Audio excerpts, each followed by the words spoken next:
প্রতিদিন সকালে উঠে প্রথমে দাঁত ব্রাশ করি,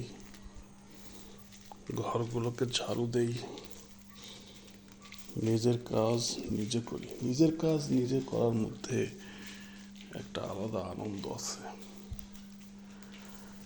যারা এই আনন্দটাকে খুঁজে পায় না তারাই দুনিয়াতে বিশৃঙ্খলা, অরাজকতা, মারামারি, হানাহানি তৈরি করে। উন্নত দেশে কি হয়? আপনাকে নিজের কাজ নিজেই করতে হবে। তাহলে আমরা যদি তাদেরকে ফলো করি, তাহলে আপনার কাজ আপনাকেই করতে হবে। এখানে বাংলাদেশে যাদের একটু সুযোগ আছে বা নাই, তারাও কিন্তু কাজের লোক রাখার চেষ্টা করে। কিন্তু আপনি উন্নত বিশ্বে দেখেন, ছেলে মেয়ে কোনো তফাৎ নাই। ছেলে মেয়ে, নারী পুরুষ কোনো তফাৎ নেই। আপনাকে কাজ করতে হবে। আপনাকে ভালো থাকতে গেলে কাজ করতে হবে। কাজ না করে ভালো থাকার কোনো উপায় নাই।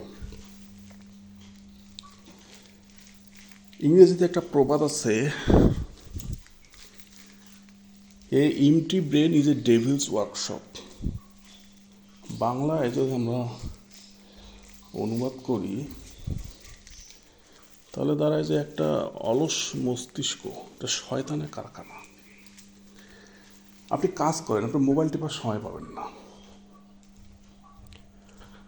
আপনি যদি কাজ করেন, আপনার সোশ্যাল মিডিয়ায় কে মরে গেল, কে বেঁচে থাকলো, আপনার কিচ্ছু যায় আসে না।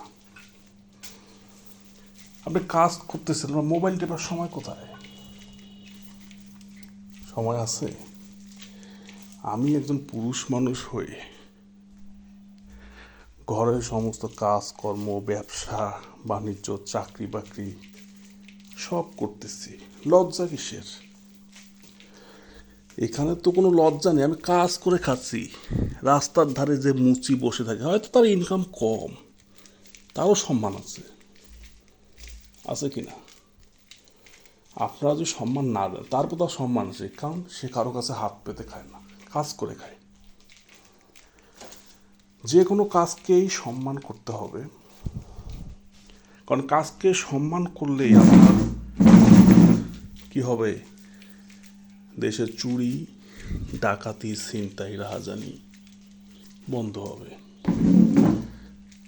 আপনি মানুষকে উৎসাহিত করুন যে হ্যাঁ ভাই, আপনি কাজ করতেছেন, এটার গুরুত্ব আছে। তাহলে মানুষ কাজ করবে। আর যে কোনো কর্মঠ লোককে অবশ্যই আপনার প্রায়োরিটিতে রাখা উচিত। যে কোনো কর্মঠ লোককে প্রায়োরিটি বেশি দেবেন, কারণ সে কাজ করে। আর কাজ করা মানুষ কথা কম বলে, ঝামেলা কম করে,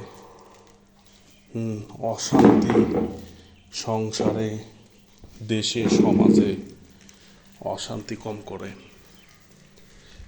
আর কাজে কোনো ভেদাভেদ করা যাবে না। হ্যাঁ, কিছু কিছু কাজ আছে পুরুষ মানুষের জন্য ফিক্সড, কিছু কিছু নারী, যেমন নারীরা বাচ্চা জন্ম দেবে, এটা তো পুরুষরা পারে না। তো ওই এক্সেপশনালগুলো বাদ দেন। এক্সেপশনাল কখনো এক্সাম্পল হতে পারে না। সো আমার বেঁচে থাকার জন্য যতটুকু দরকার,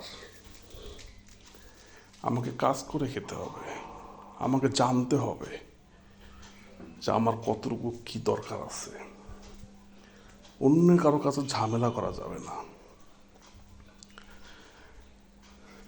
তো এই আমাদের কোরআন হাদিসেও একটা কথা আছে যে ন্যূনতম জ্ঞান অর্জন করা ফরজ।